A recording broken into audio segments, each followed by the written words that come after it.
तो पूरी दुनिया इस वक्त टकटकी लगाए मध्य पूर्व की तरफ देख रही है, जहां इजराइल और इस्लामिक देशों के बीच युद्ध के हालात लगातार बिगड़ते जा रहे हैं। दोनों ओर से हमले हो रहे हैं और एक दूसरे को तबाह करने की चेतावनी जारी हो रही है। ईरान ने इजराइल पर एक साथ 200 से ज्यादा मिसाइलें दागकर तनाव का दायरा बढ़ा दिया। अब इजराइल भी ईंट का जवाब पत्थर से देने की तैयारी पर है। लेबनान के भीतर इजराइल की सेना दाखिल हो गई है, यानी कि जमीनी युद्ध का आगाज हो चुका है।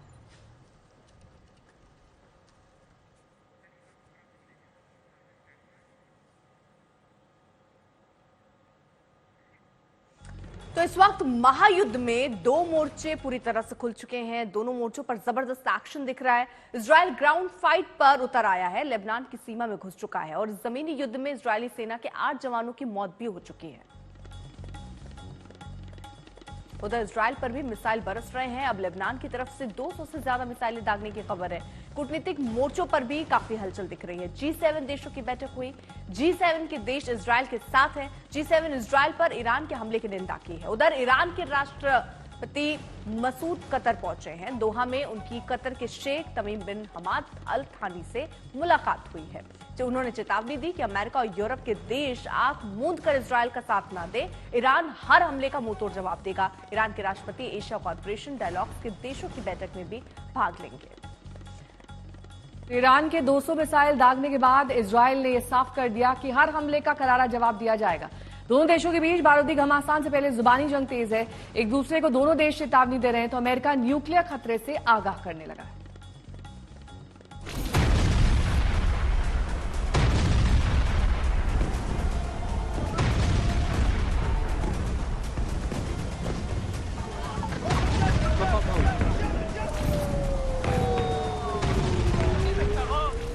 क्या ये महायुद्ध की शुरुआती झलक है?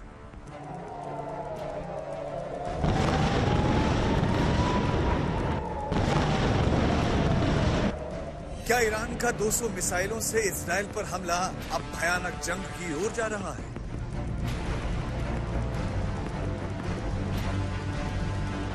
क्या ये लड़ाई एटॉमिक वॉर तक पहुंच जाएगी?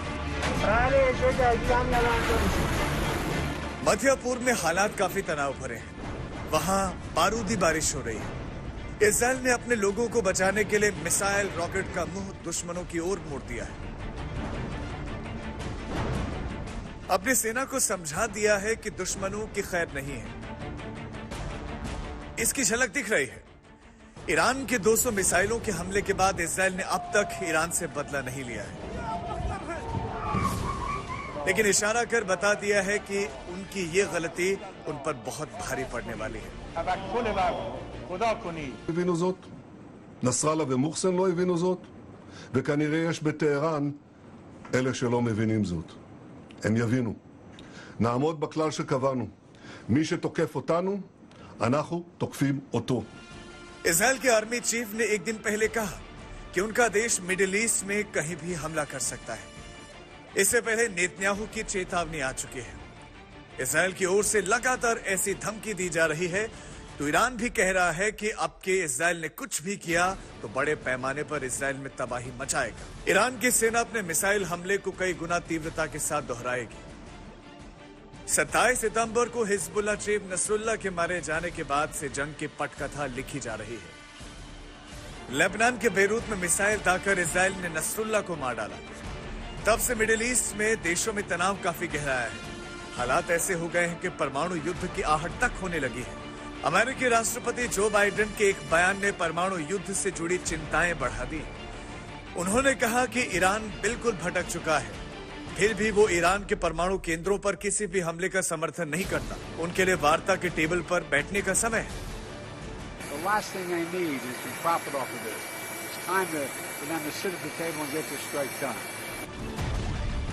अमेरिका लगातार इजराइल को समर्थन दे रहा है। ईरान के खिलाफ G7 देशों ने पाबंदी का मन बना लिया है। बैठक में G7 नेताओं ने ईरान के हमले की कड़ी निंदा की। बेरूत से अशरफ वानी के साथ आज तक ब्यूरो। और इस बीच बड़ी खबर बेरूत से आ रही है। बेरूत पर इजराइल का हवाई हमला भी लगातार जारी है। बीती रात बेरूत पर इजराइल के हमले में 6 लोगों की जान गई। इसका दावा इजराइल की तरफ से किया गया है। बेरूत पर लगातार हमले कर रहा है इजराइल, और जो जानकारी सामने आ रही है, इजराइल लगातार ये हमले बढ़ा भी सकता है। बीती रात बेरूत पर इजरायल का ये बड़ा हमला रहा। पैदल सैनिक भी आपको तस्वीरों में दिख रहे हैं। लेबनान में ये इजरायली पैदल सैनिक बेरूत पर इजरायल के हमले में 6 की मौत का दावा हो रहा है।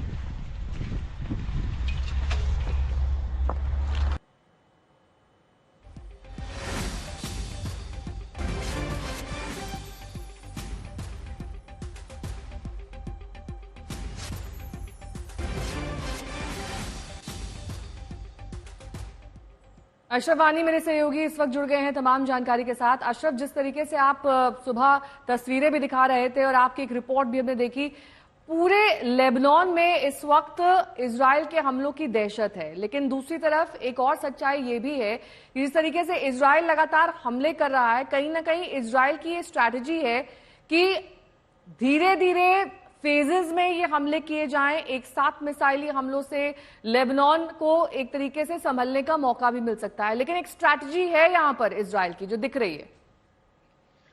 बिल्कुल, पूरी स्ट्रेटजी है, प्लानिंग है। पहले पेजर ब्लास्ट हुए, उसके बाद यहाँ जो है रेडियो ब्लास्ट हुए, उसके बाद हसन नसरुल्लाह का कत्ल हुआ। हिजबुल्लाह का हेडक्वार्टर जो बीरूत शहर के ही दक्षिणी हिस्से में है उसको उड़ा दिया गया, और तब से अब तक लगातार दिन में 7, 8, 9 जो है एरियल स्ट्राइक्स इजराइल अंजाम दे रहा है यहाँ बीरूत शहर में। और कहीं ना कहीं जो गाजा में इजराइल की डिफेंस फोर्सेस ने किया था वो अब यहाँ पर बीरूत में वो कर रहा है। जिस तरह से गाजा में इजरायली फोर्सेस जो है किसी ठिकाने को निशाना बनाते थे, कुछ मिनट पहले वहां पर एक आदेश जारी करते थे कि फलानी बिल्डिंग को वो गिराने जा रहे हैं, उसके आसपास जो आम लोग हैं वो खाली करें, तो वही जो है कल से सिलसिला यहाँ चल रहा है। कल दिन भर 8 मिसाइल स्ट्राइक्स बीरूत शहर में हुई। आज रात में, बीती रात में जो है 3 इस तरह की स्ट्राइक्स जो हैं बीरूत के सब अरब में हुई है, जहां पर यहाँ गवर्नमेंट का कहना है, जो बीरूत की गवर्नमेंट है, कि एक इस्लामिक रिलीफ सेंटर जो कि जंग पीड़ितों को मदद और सहायता पहुंचा रहा था और घायलों को सहायता पहुंचा रहा था, उसके हेडक्वार्टर जो कि इस्लामिक रिलीफ ट्रस्ट है उसको निशाना बनाया गया है। उसमें जो स्टाफ था उस ट्रस्ट का 7 लोग उसके मारे गए हैं, 8 लोग घायल हैं।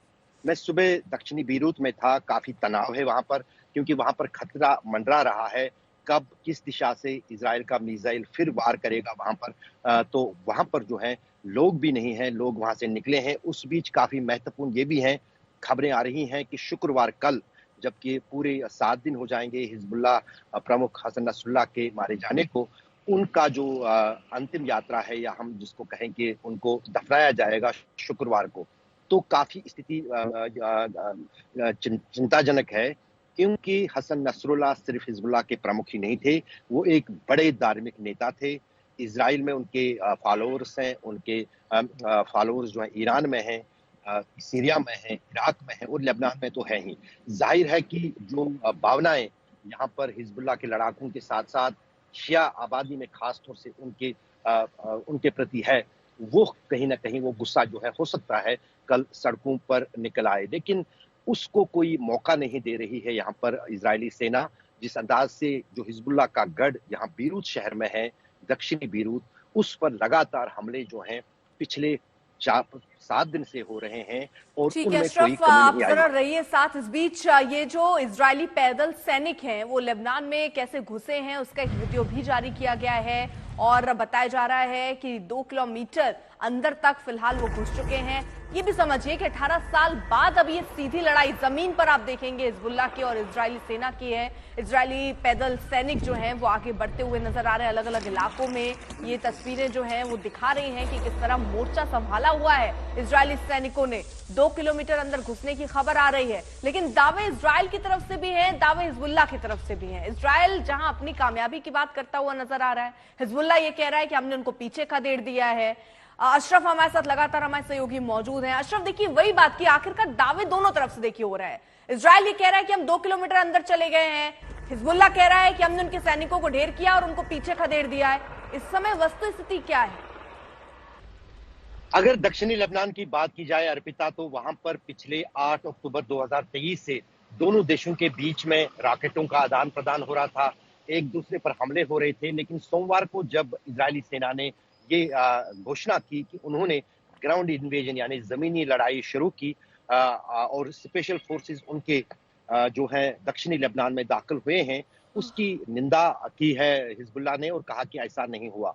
कल हमने देखा कि जब ये प्रयास इजरायली सेना की तरफ से हुआ दक्षिणी लेबनान में, कुछ इलाकों में 30 गांवों को खाली करने का आदेश जो दक्षिणी लेबनान में दिया था इजरायली सेना ने, उस हर इलाके में मैं घुमा हूं पिछले साल, और वो छोटे छोटे गांव हैं जो बिल्कुल तबाह हुए हैं पिछले 1 साल के युद्ध के दौरान इजराइल और हिजबुल्लाह के बीच में, क्योंकि इजराइल की तरफ से वहां पर सबसे ज्यादा प्रहार जो है न सिर्फ वायुसेना की तरफ से बल्कि आर्टिलरी शेलिंग यानी तोपों से भी हो रहा है। कल पहली टुकड़ी जो बड़ा डिवीजन वहां पर पिछले कई हफ्तों से तैयारी कर रहा है इजराइल ग्राउंड इन्वेजन की, पहली टुकड़ी जब दक्षिणी लेबनान में घुस रही थी, उन पर गात लगाकर हिजबुल्लाह ने हमला किया, उन पर 200 के करीब रॉकेट दागे, जिसमें इजराइल ने माना कि उनके 10 सैनिक मारे गए हैं, जब 20 से अधिक इजराइल ने मान लिया है 10 सैनिक मारे गए हैं। बहुत बहुत शुक्रिया इसके लिए अशरफ, आप तमाम जानकारी वहां से पहुंचाते हुए। लेबनान इजराइल के निशाने पर आज तक संवाददाता अशरफ वाणी वहां पर मौजूद हैं, आपने उनकी वहां से ग्राउंड रिपोर्टिंग देखी है। लेबनान के बेरूत में ग्राउंड जीरो पर उनकी मौजूदगी है और जिस जगह इजराइल ने हमला किया वहां से उनकी ये ग्राउंड रिपोर्ट देखिए। पिछले शुक्रवार को हिजबुल्लाह के मुख्यालय में सबसे बड़ा अब तक का इतिहास का बम गिराया गया था यहाँ साउथ बेरूत में, और मैं वहीं पर खड़ा हूँ। आज 7 दिन के बाद किसी भी मीडिया को यहाँ पर आने की इजाज़त मिली है। आप मेरे पीछे देख सकते हैं कि कितनी ताकत उस धमाके की रही होगी जिसने इस पूरे बहुमंजिले करीब 6 मंजिल की इमारत जो थी इसको ज़मीन दोज कर दिया। और यहाँ पर पहली बार आज जो है मीडिया को अलाउ किया है। करीब 1000 से भी ज़्यादा अंतर्राष्ट्रीय और राष्ट्रीय जो यहाँ के लोकल जर्नलिस्ट है वो यहाँ पर आए हैं। ये पहली तस्वीर कैद करने के लिए, और आज तक का हमेशा वादा रहता है कि दुनिया में कोई भी खबर हो सबसे पहले वो तस्वीर जो है आज तक पर दिखेगी। और यहाँ पर जो आज तक पहुँचा है हिजबुल्लाह के मुख्यालय हेडक्वार्टर हसन नसरुल्लाह जो है वो मारे गए। आसपास देखिए गाड़ियों में क्या हुआ है। अभी 7 दिन बीत चुके हैं, अभी भी उस इमारत में धुआं उठ रहा है, स्मेल जो है वो बाहर आ रही है, प्लास्टिक वो साफ कुछ नहीं है, और ये साफ दर्शाता है कि कितना भयानक वो धमाका। मैं इस वक्त यहाँ साउथ बेरूत में हूँ और शुक्रवार से पहली बार किसी पत्रकार को इस इलाके में आने की इजाजत है। मेरे पीछे जो इमारत है ये आज जो एरियल स्ट्राइक्स जो की है इजराइल ने आईडीएफ ने, उसमें ये घर जो है ये आईडीएफ ने इसको निशाना बनाया। इसमें कुछ लोगों की जान भी गई है, और ये देखिए आपको किस तरह के बॉम्ब इस्तेमाल हो रहे हैं इन आईडीएफ की स्ट्राइक्स में। और ये पूरी तरह से जो है 6 मंजिला इमारत थी पूरी तरह से जमीन पर आ गई है।